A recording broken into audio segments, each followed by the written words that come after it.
And welcome everybody into the Landry Football Podcast. I am Chris Landry. Part of the Radio Influence Network is the Landry Football Podcast. Check out their great programming there. They have got a whole lot to get to.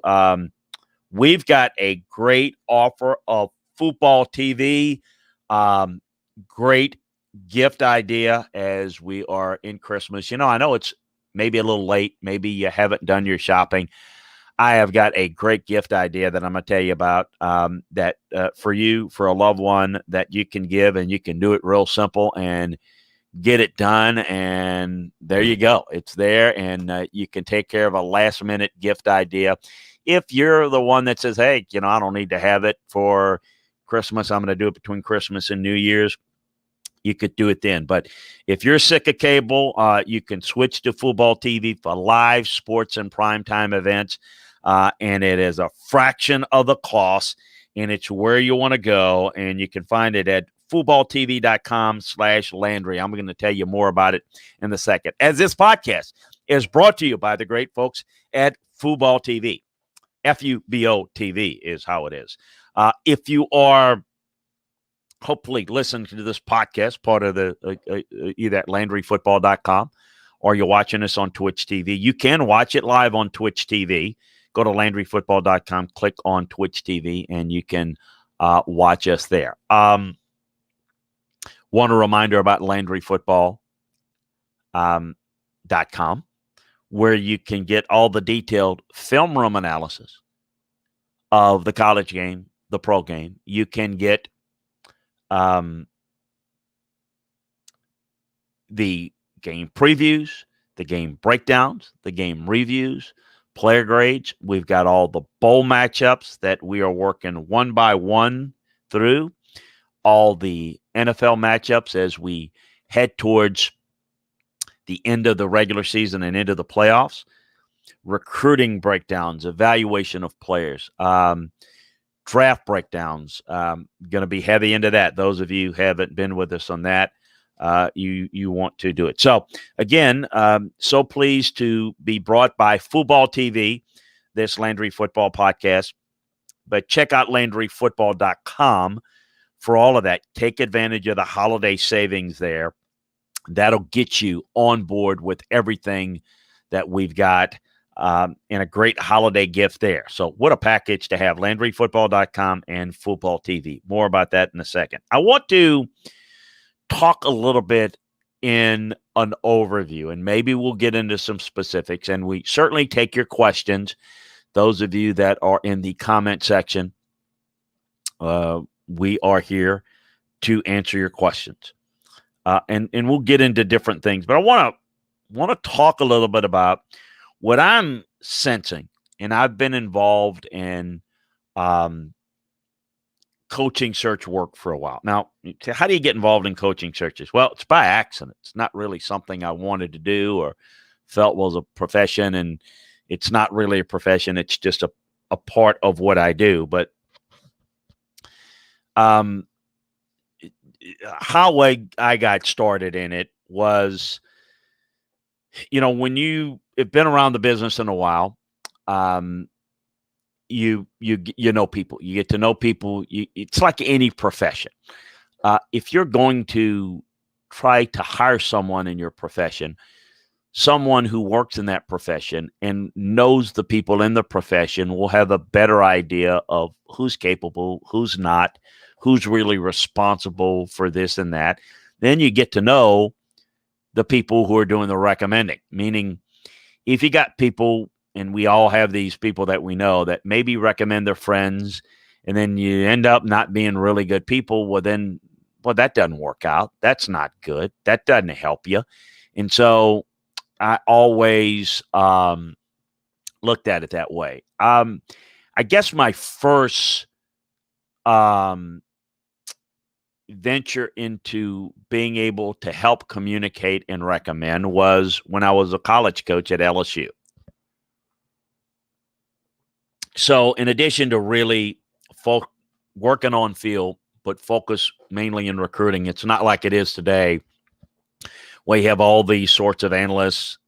We wore a lot of hats. One of the things I did, obviously, I broke down our upcoming opponents, breaking down tape, doing analysis of what we're doing on offense and defense, as well as working on the field, but mainly evaluating recruiting prospects as well. In addition to that, I was the guy that was responsible for being the pro liaison. What is that? I was the guy that NFL scouts, general managers, when they came on campus, talked to about our players, to tell them about them, their background, give recommendations. And so I did that, and it's kind of helped that. I also was able to help a couple of fellow coaches with openings and what might happen. In fact, I helped one coach get a job that I thought was really good, who ended up recommended me. And again, yeah, coach is a friend, but obviously the reason why it worked is that I recommend somebody that ended up being really good. Look, believe it or not, there's some people that recommend their friends, and they may be blinded. Maybe they have a higher opinion of that person because they have a connection with that person and they like them.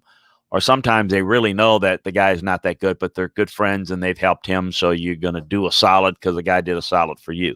Those are all not good reasons to hire folks. And my view is, I go back again to when I was recommending players in college. A lot of people recommend all their players. This guy's great. That guy's great. Well, here's the problem with that. You can't hide from what you do. If I say every player is a great kid, every player is somebody you want your daughter to marry. Well, if it's true, it's one thing. If it's true, you probably don't know these players as well as you think, because not everybody is somebody that you want your daughter or sister to marry. But if you recommend players and they are not what you say they are, then your word's not that good. And so I learned very early on that I'm going to be honest. And if a guy's not that hard of a worker, the guy's a little soft, if a guy's a little militant, if he's a little bit of a locker room lawyer, I shot straight with him. Why? Because when I tell you this guy is a alpha dog leader, he's a guy you want, you damn well better believe it, that I'm shooting straight with you. Now, whether I'm right or wrong, time will tell on the guy's ability, but I will shoot you straight on what the guy is or isn't. That earns a lot of respect. And quite frankly, at the time, I wasn't really thinking about the NFL. It was probably the reason why I got an opportunity in the NFL. So I go into the NFL, and now I'm coaching with Belichick, learning from Belichick, but I'm also on the road doing the personnel stuff. So I'm around all these colleges. While I was at LSU, I was doing part-time work for one of the scouting organizations, Blesto, which stood for Bears, Lions, Eagles, Steelers Talent Organization. And so I got an entree into scouting and knew a lot of coaches around the country. But then when you get into scouting, you're around all these practices. You're looking at all this film. You're talking to all these coaches. You know all these guys. And then you get to know all the people in the NFL. And then some go from college to the NFL college. So you develop a relationship with who's really got the goods and who doesn't. And so I remember, Belichick asking me to do a project for him once where I put together a dossier because I had recommended a couple of coaches and it just hit. And so he said, who do you really like? And I went at knowing how Bill liked things done. I put together stuff in a 3-ring binder, and that is still up there actually. And but it's updated in modern versions of scouting reports on coaches and how to evaluate. And I knew what Bill liked. I knew what other coaches liked. And I put it into I'm from Louisiana, so a pot of gumbo of how you'd like to do it. And that's kind of the way I went about the process. So in doing so, you start to get a feel for how to do it. Well, I admit that everybody has their signature moment, and I guess my signature moment was I recommended an assistant coach on our staff in Cleveland for the head coaching job at LSU. Back when LSU hired Jerry DiNardo, I'd recommended Nick Saban for the job. No one knew Nick Saban. Very few people knew who Nick Saban was. I was as sure about Nick Saban as anybody. They didn't hire him at LSU. They weren't paying a lot of money then, and they hired DiNardo, and they did. Then, of course, Michigan State got on. A Michigan State brass knew about him, but, long story short, we all know that the next time around, we were able to get Nick Saban over at LSU. And LSU was my school, graduated there, coached there. So it meant a lot to me. Well, I don't know how many people know this, but even with Nick's success, he had 1 year at Toledo and he had some success at Michigan State. Folks, it was not a popular hire at LSU. It was not at all. It was a lot of, and I wasn't in the media or doing anything in doing interviews and whatnot, but it was not social media era and all that. If this was this era, it would have been roundly booed and frowned upon, because that's exactly what the feeling was in Louisiana. I mean, it was negative Nelly all over. I mean, you cannot believe this. You're kidding me? This guy's never been in the South. He's never recruited. It's not a fit. It's not this. It's not going to work. Well, one of the things that I thought would make it work, and we talked about the recent situation at Auburn, was the fit and the people involved. Well, one of the reasons why I felt Nick would work, because Nick had concerns about the job itself, was Mark Emmert, who's now the NCAA president, and the fact that he was going to give Nick the control. I knew if Nick had the control to do it and build it the way he wanted, he'd be successful. So we talked about earlier today on the Auburn coaching search, Brian Harsin, if given the opportunity, can be successful. Now, what that means for the Auburn folks just really depends on how they view it, how they feel it, what type of patience. And we know what their expectation is, but allow him to do what he needs to do. And here's my attitude. If you're not going to allow the coach the free latitude to do what he wants, then you can't properly evaluate him. So you just, you ought to really consider that. So when Nick Saban hit, it helped. Bob Stoops to Oklahoma hit. Kurt Ferentz to Iowa hit. So I developed a little bit, and it wasn't like, oh boy, I got this, ability. It's not that difficult when you're around it and live it every day. So that's how I kind of went into it. Well, I think those of you that listen and watch know that when I left the Titans, when my parents were ill and moved back to Louisiana, I continued to do scouting work and formed a consulting business and continued to do scouting work for teams. Still do that, do NFL scouting work, college player scouting work. But then one of the other things that just I've hung on to is the coaching search stuff.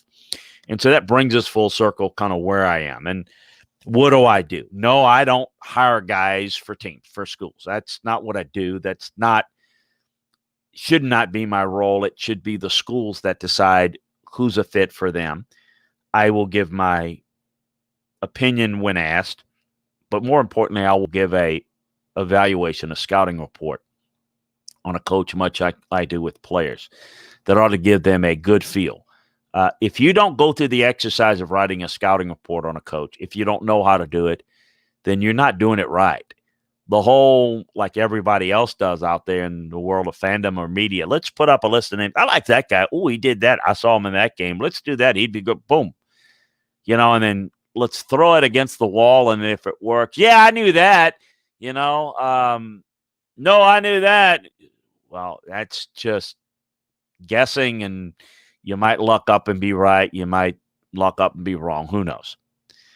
Um, you really need to be thorough, and you really need to do your background. It is about fit. It is about making sure that staff development is so important. It is more than just about one coach, but who else would you bring, and how does it mesh and work? I think those things are important. I think those things are real important. Just think about this. We saw a magical year at LSU a year ago. Joe Brady was hired, had never been close to being a coordinator, wasn't even a position coach with the Saints. Works with Steve Ensminger. So egoless, both of those guys were, that along with a great quarterback, great talent, don't underestimate that for a second. But the harmonious way that staff worked was great. Scott Linehan, a proven NFL head coaching coordinator, all those credentials comes in. The relationship wasn't quite as seamless. Oh, Joe Burrow wasn't there. All the great talent had left. All of that had a great deal to do with it. But I'm not talking about the result. I'm talking about the process just didn't go as smooth because didn't have that type of relationship. It matters. All of that does matter. So I think it's important to understand how to put it together. But what I wanted to talk a little bit about is something I touched upon recently and earlier today in another forum, was the new age of coaching searches. Or we're entering a new age. And what do I mean by that? There is an old political axiom. If you're trying to pass a bill, you're trying to do something, what do? They float it out to the media, and let's see where the public takes it. Polls say 60, 80% are against it. We're not doing that. Let's pull that off the table. Many say that this is a good thing. Hey, we're for that. That's politics. We're seeing in a lot of searches, it's a lot of politics. First of all, we have more people that are not from a football background. First of all, presidents of the university. And I mean, who's going to be from a football background? I mean, Jim Tressel dabbled into university administration as a football coach. Those are few and far between. Athletic directors used to be ex-coaches. No more. Rare cases, but not many are like that. So they don't know. They're not from that business. They don't swim in it every day. They have to rely on other people. You rely on other people. You're relying upon what they tell you. Are they right? Are they wrong? You got to know. You got to know. And that's that. You got to know firsthand. I always say I'm not smart enough to figure out secondhand information. And I tell you that Auburn's they want to go out and hire Kevin Steele. It's because I talked to the guys that are doing the hiring. Know what Kevin said. I know what Jimmy Rain says. I know what the athletic director at Auburn said because I talked to all of them personally. I know where they were headed. The fact that it switched is what I want to talk about. All the news that came out in this Auburn search, much like it did with the Tennessee search with Greg Schiano, it blew up. Now, Schiano's situation was done. They were going to hire him, and Twitter blew up, and they rescinded this. The Auburn situation didn't go down quite that far. It was, we're going to hire Steele, and that got out. How did it really get out that Steele was the guy? Alan Green, the athletic director, made sure that got out because he wasn't comfortable with that, and he had no power. The power was with mainly Jimmy Rain, who was the key booster that wanted to ramrod Kevin Steele in. Again, I love Kevin Steele. I don't know that he was the right fit for Auburn. I just think he's, it might have worked out for Kevin had he been there. I don't know. We'll never know because they went in a different direction. The point, we've rehashed that. I don't want to rehash it. We've hashed that, I should say. So as Alan Green lets that out, the public backlash made it so that even the key money-making boosters, see, no one group of individuals are going to be able to have that type of power. But collectively, we are seeing a little bit of, we don't want that guy. That's not going to work. We don't support that. And trust me when I tell you, the PR backlash affected it.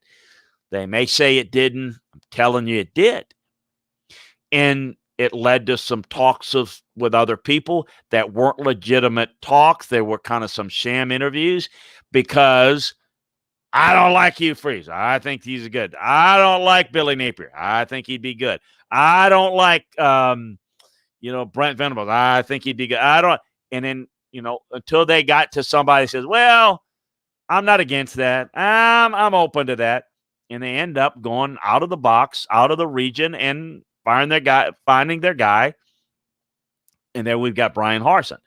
Well, my point I'm trying to make is this a little bit of a trend? Do we have enough passionate fan bases that are clamor for a certain guy? I mean, we know that everybody at Texas wanted Urban Meyer, and probably all their fans did. Proven guy. Urban doesn't want to coach.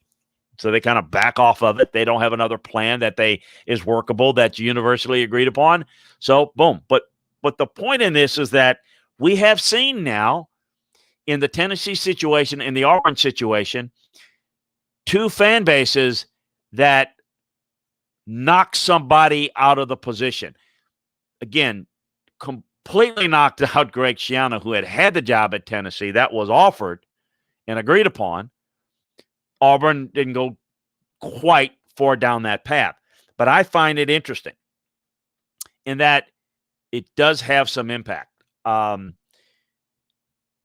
think when you're dealing with a lot of fan bases and maybe not everybody from a booster standpoint is all on the same boat of what they should do, I think that has an impact. And I think that might have had an impact in this situation. So one of the things I always tell folks about coaching searches, having been around them, is understanding who's doing the hiring, who's doing the vetting, what's their agenda. Everybody thinks it's the athletic director. Well, the athletic director is maybe the one and only say-so in some cases, all the way to they don't have much of a say-so. At least at some point they're involved. They may be informed of certain things. They may be directly involved in the entire process. You don't know. All I try to do is best I can explain the local politics as I know it. And I'm not really into the news breaking business, but I'm in more of the, let's tell you behind the scenes what goes on. And I think it's always interesting to see how things play out. Most of the time when the process is taking place, I see it happen daily. But this situation, or in any situation, it happens, hourly. I mean, things change. Is always like to say, it's hard to stay off the phone this time of year, and thank God for text, but dealing with the agents, and listen, a lot of the information you can get is not about information you get. So the media is often used. So what you hear in the media is often being put out there for a purpose. And it's important to be able to read the tea leaves and understand what's behind why somebody's putting out a message. There's always a reason. I always say, somebody tells me they're going to do something. I say, why are they telling me that they're going to do this? They want me to say it. Well, I'm not going to say it because, again, I think you're being used, and I don't want to put forth somebody's agenda. I will say what I think, but I think a lot of this is just, everyone wants to have information, and I know sources and this and that.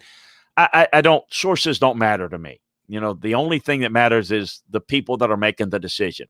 Again, I'm not smart enough to figure out who to believe on a second hand. Because how do I know that they know? And the whole my sources. Well, who's your sources? Well, I can't say. Well, I'll tell you who my sources are. Jimmy Rain and Billy Napier, Jimmy Sexton. The athletic directors. That's who I directly talk with. But again, you've got to be able to take what they say and interpret it and understand the meaning. Most of what I get is what I feel based upon what I know is happening and not just what I'm being told. I think it's important. It's kind of like the old saying, I can't hear you because your words drown out what you're doing. And that's kind of how I approach it. So I think it's really, really important to understand that the message of the fans are becoming more and more of a factor. I don't think there is any doubt. Now, it's not that the fans clamored for Brian Harsin. In fact, the opposite. I don't think anybody saw this coming. But the fans clamored against what was the ramrodding of Kevin Steele, and the other guys that were quote-unquote candidates were not given what we'd call real interviews or opportunities because there was opposition to all of them. There wasn't really the opposition to this guy. There may be concerns about whether he's the right fit down the road, but they really feel like we can mitigate those issues because of us, meaning the Auburn folks. So those are things that that I think are important to understand. Always understand this on coaching searches. What may make sense to you may not make sense to other folks. And I know this is hard to believe, but whether it's a coach making a decision on a coach, I'll hear this a lot. Why did so-and-so fire this guy? All those guys has injuries. It's not his fault. You don't know. He's not necessarily firing the D-line coach because the D-line didn't play well and they had all those injuries. Maybe communication issues. It may be how they're teaching it, regardless who's available. There are things that are happening. It may be effort. It may be unwillingness to work together. There are a lot of things that are uncovered. Over at Baylor, Dave Aranda fired two guys on his offensive staff, his offensive coordinator and his passing game coordinator, mainly because they didn't work together well. And there were some questions about work ethic. And they had a whole bunch of issues with COVID and everything. Well, why would you fire a guy after 1 year? And one of them he worked with at LSU. It's not necessarily a panic move. It's he knows something or he believes something because he has access to it every day. There's a lot more going on behind the scenes that you know. And so what you think doesn't mean you're right or wrong, but what you think is what you know from the seat that you sit in, which is not on the inside. I, who may have connections and a pretty good feel for what might be going on, I am not in any of those buildings every day. So I can't say with 100% certainty, yeah, this. I may, from this guy and that guy have a feeling of what might have taken place, but I don't know with 100% certainty. So it leads for some things that are decisions that are made that whether they work out or not, there are reasons behind every decision. And the results are obviously important. But as we always say, the process of how you're getting there. Once you know you need to make a move, you've got to get on it and make the move because you don't have much time today to correct it at any level. If you make a move and it doesn't work out, or if you feel like you've got the right people in place that you just need more time, then what you need to do is stay the course, and you need to have the spine to do it because the likelihood of making changes and it gelling quick enough for you to turn it around, that's a tough one. It's why coaching searches for the head coach, and just as important for his staff, is integral to the success. It is pivotal, just like recruiting. The whole development process is about who you put as a staff, how hard they work, the philosophies, the egos, the blending. All of those things are critically important. And if you fail to do it correctly, then you got to get it fixed, and you got to get it fixed correctly, because if you get it fixed and you start to turn it around, but you don't win enough games, very often you're gone. I don't think we have enough patience and stability that leads to most of the problems in coaching. But in order to have stability, you have to have built that good foundation. So the whole thing about staffs and coaching hires and coaching searches is you build a good foundation, and then you build upon that. And then you start to build something that can withstand issues and can withstand coaches' leaves because you're successful, or you got to get rid of this guy because you're not real successful. Everybody has that, but you have to have a strong enough foundation. So, but you can't be stable if you don't have a good foundation. If you don't have a good foundation, then you kind of need to start over and start the foundation again. So what's the issue? In identifying, do I have the foundation? And a coach will have an opinion on it, but when you don't have football people in a position in college, and we'll get in the NFL in a second, identifying, we got a good foundation here. No, I'm not seeing the foundation. That's why I think it's really important to have, as important as football is, and I'm biased, okay? So I'm a football guy. I think with all the money that they make, it's important. You know, some people have the title of general manager in college. They're not general managers. They work for the coach. They just do a lot of administrative stuff that the coach doesn't want to do. There probably ought to be good football people that can evaluate the entire coaching staff. That and look, I mean, if they hire more of those people, then it would probably hurt my business, because doing that on the outside is something I can do to a point, but I can't do it as good as if you're working at a school. I would recommend, in a lot of cases, to have a quote-unquote general manager type that has a football background, that has a coaching background, that can go in and evaluate what you're doing and make an assessment and maybe help the coach. But the egos and the power, you know, in some cases, you're not going to have that. You're not going to have somebody that's going to oversee it at Alabama, that's going to oversee Nick Saban. Some places, it's maybe a detractor. But I think having the ability to evaluate and have people that know what they're doing. Oh, there's a lot of guys that think they know but don't know, and it leads to problems. I mean, there was, an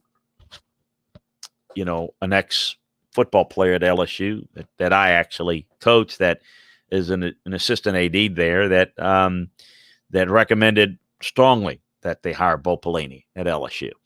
And because Bo had been there at LSU. There's somebody that knew Bo and knew Ed and couldn't figure out that was a clash. I did, and, I listened to him, and to large part is that it blew up. Sometimes you make misevaluations on that. On the NFL side, it is really important that your general manager, in my opinion, have a football background.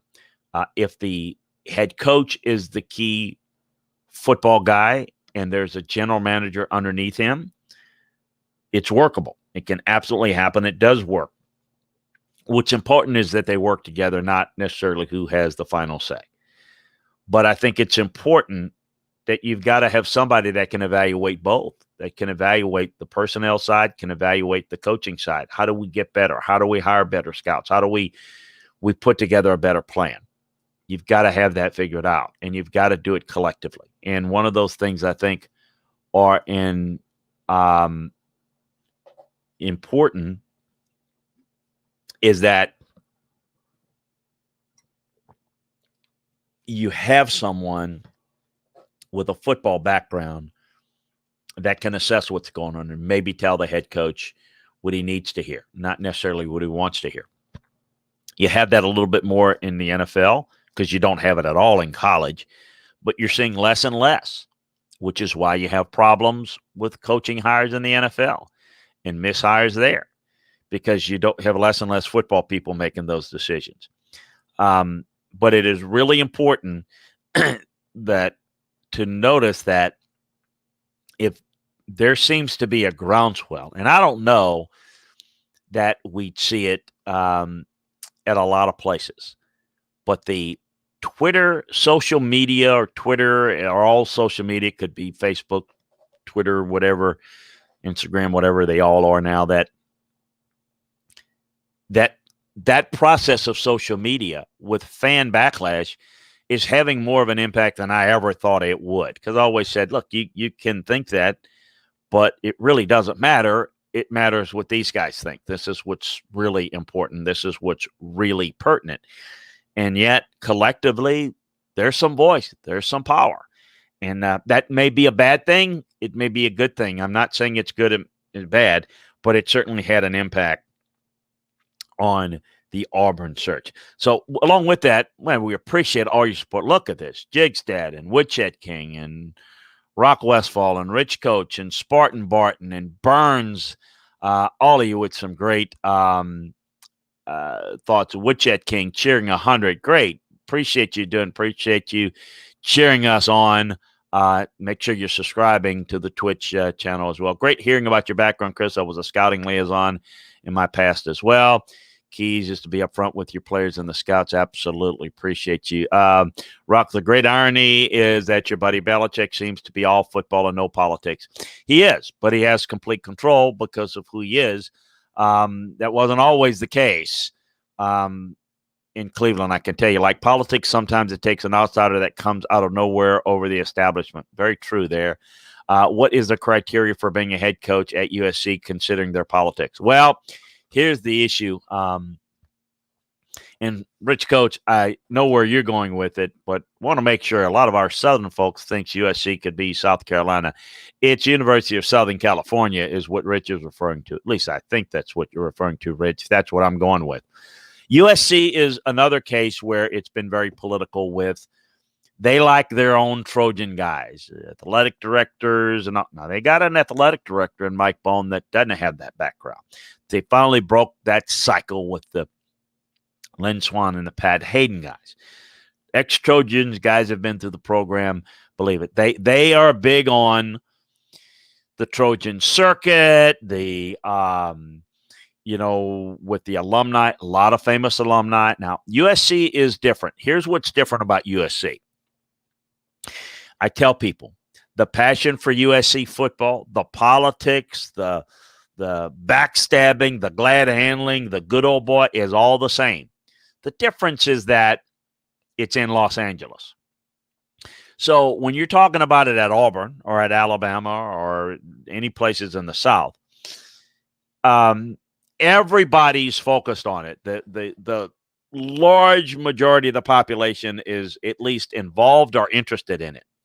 You go to Los Angeles, there's a large percent of the population don't even know where the hell USC is, and they don't even know it's a university, But the people that do obviously are very, very passionate. It's just that they're a group that's swallowed up by the bigger population base. I believe they would love a guy like Urban Meyer to come in and do his thing, but Urban Meyer doesn't want to coach. What they want is somebody that can represent the USC, the Trojan brand. What they need is somebody that is a leader, somebody that can hire a good staff, and evaluate recruits well. USC always has an advantage. You're not going to beat USC on a Southern California kid. It's just about make sure you're offering the right ones. USC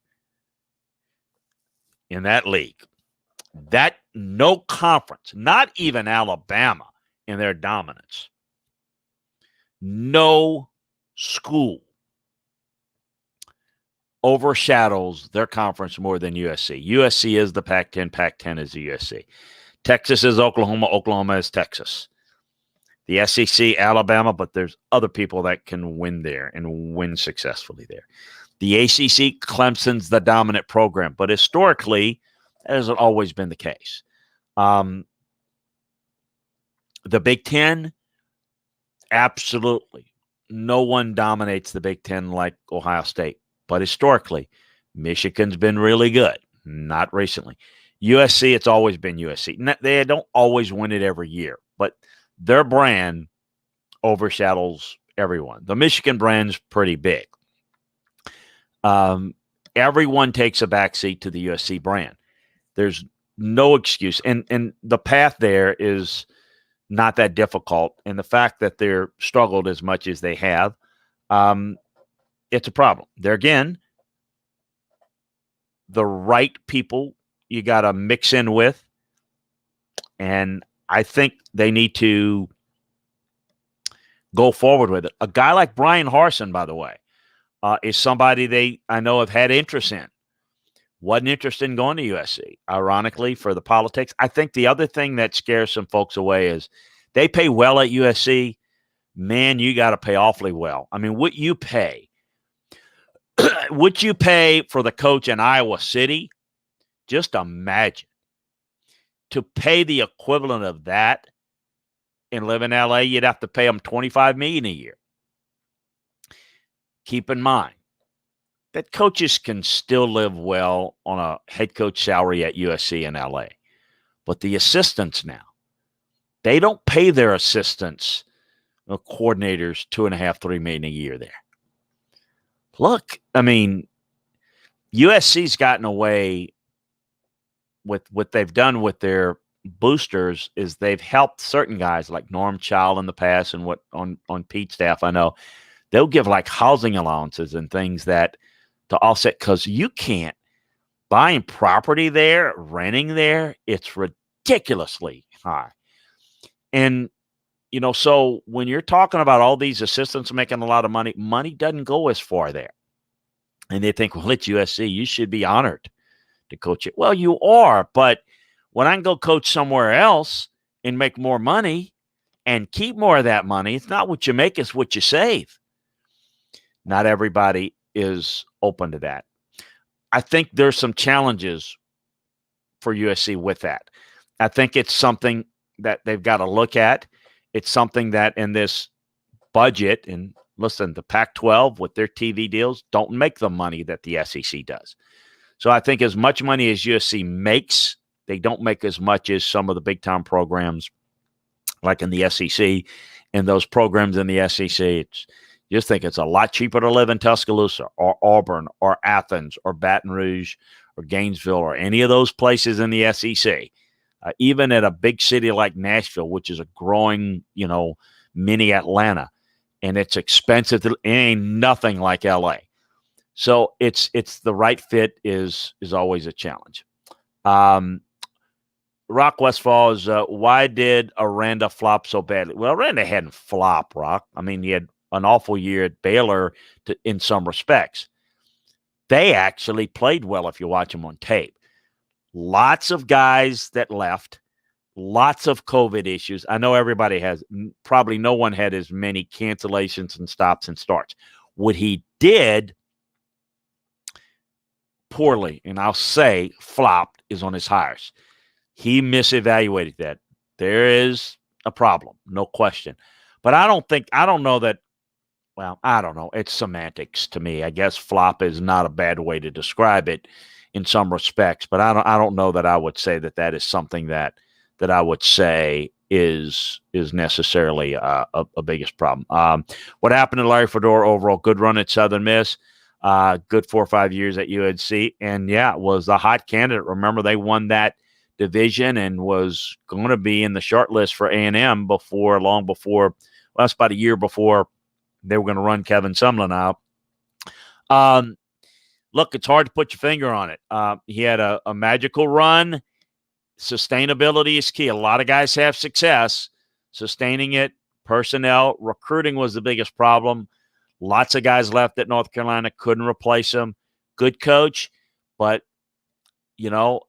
Problems at Baylor, not a lot of success. I think a lot of egos happen at Baylor on the staff. And that's where I will go ahead and give it to you, that Rock, that probably there was a flop in certainly some of the hires. But I don't think it's like, well, so why did he flop? Well, he made some bad hires. I don't think he flopped in anything else. I think the guy's a good coach. I think could do a really good job. Is talking about rich coach of USC, it's more of a basketball town in LA with the Lakers and Clippers. Well, there's more to do in LA. It's more about there's a lot of things to do. You can go an hour north and go skiing, snow skiing. You can go an hour south and be on the beach. You got that. You got the Lakers. You got the Dodgers. You've got all of that. I don't know. I mean, it's a front runner town, but the USC base, the football base, they're passionate. It's just they're a big group, but they're in a much better, so if you look at the group is significant, but it gets swallowed up in the big city. Whereas you take that same group and put it in a Tuscaloosa or a Baton Rouge, or that incorporates the majority of the people in cities like that. So it's a different situation. Chris, do you think you have a good idea what Dino is making? Media reports say 4.5. We don't release that. My understanding, it's not quite that, but with a couple of flirtations, I don't know. Remind me, I'll check into it. It's interesting. I didn't know this. Central New York is inexpensive, relatively speaking. Obviously not like cost of living in the city. I knew that. Not like I wouldn't have thought it was that inexpensive compared to New York City is what you're saying. But I'm curious to see. I don't know the numbers. I'm curious to see what the cost of living is in Central New York to a lot of southern cities. I guess it's still more. Any Northeast city is still more expensive. Larry Smith was fired at USC in part for saying kids didn't care about tradition anymore, as he vindicated. Well, Larry Smith was a guy that was an outsider that never got quite along. He changed the size of the Trojan on the helmet, pissed some people off. I do think that the tradition and part of it. Larry was a good coach. God rest his soul. We lost Larry. Larry did a good job at Tulane. Larry did a good job at Arizona. You're talking about a guy that did a good job at Arizona. Dick Tomey did, but Larry Smith did before him. Knew Larry very well at Tulane. I think there's part of it. Look, I think that. All you need to know about USC and they're done and all that. All this talk about what's wrong, Pete Carroll, folks. Everything is fixable. Pete Carroll came in. He hired well. He recruited well. He developed well. There's nothing wrong with USC other than they're not being run properly. Pete Carroll showed that there's nothing wrong with it. And that's right. There's nothing wrong. I mean, look, you can say there's a lot wrong with Texas. Well, they can't find the right guy. Get the right guy in, you can fix it. They haven't found the right guy.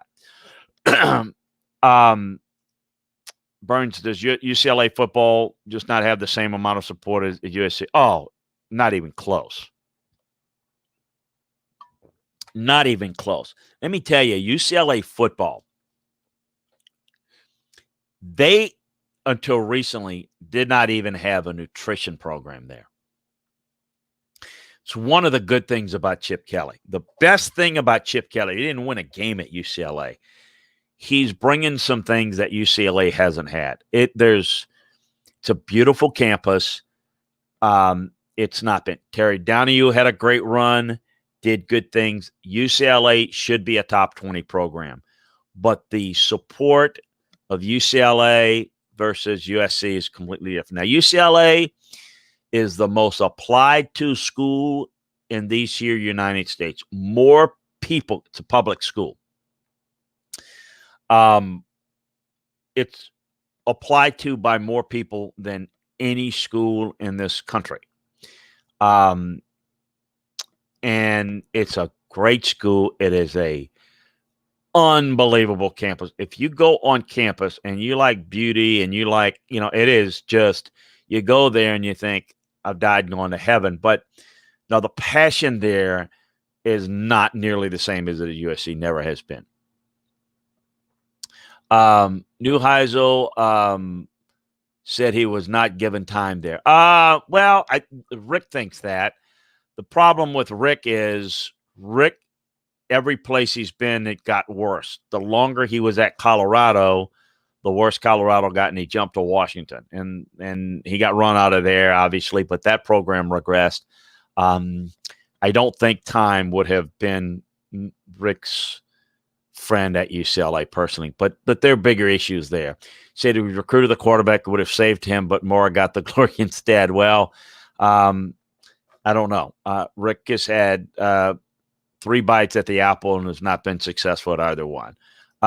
Chris, cost of living in Syracuse 5% lower than Baton. Oh my goodness, I can't believe that. Wow, that's incredible. Cost of living here is really low. That is a great nugget there. I would not have known that. I don't really study the cost of living that much. That's a really good nugget. That is real interesting. Want to get into a couple of things as relates to the bowl games and relates to real quick some key games as we've got the Chuck Oliver show coming up just in a second. I'm curious to see what bowl games hold up, but I'm curious to see how A&M shows up. I'm curious to see how Cincinnati, Georgia.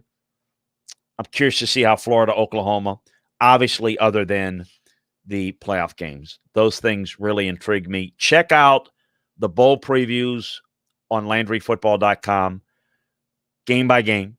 Check out all the NFL previews, game by game, as well as all the playoff previews, all the nuggets on the coaching searches. We've got it all for you in detail. Take advantage of the holiday savings special on LandryFootball.com. Great holiday gift. Will get you all the inside information. A very blessed, happy holidays. Merry Christmas. I'll be back early next week. Happy New Year to those of you who can't join us. Appreciate you more than you know. Appreciate all of you that are in the chat room. Appreciate all of your support to the Landry Football Podcast and the great folks at Radio Influence. So we bid you adieu. Merry Christmas. Happy holidays. Talk to you next week, everybody.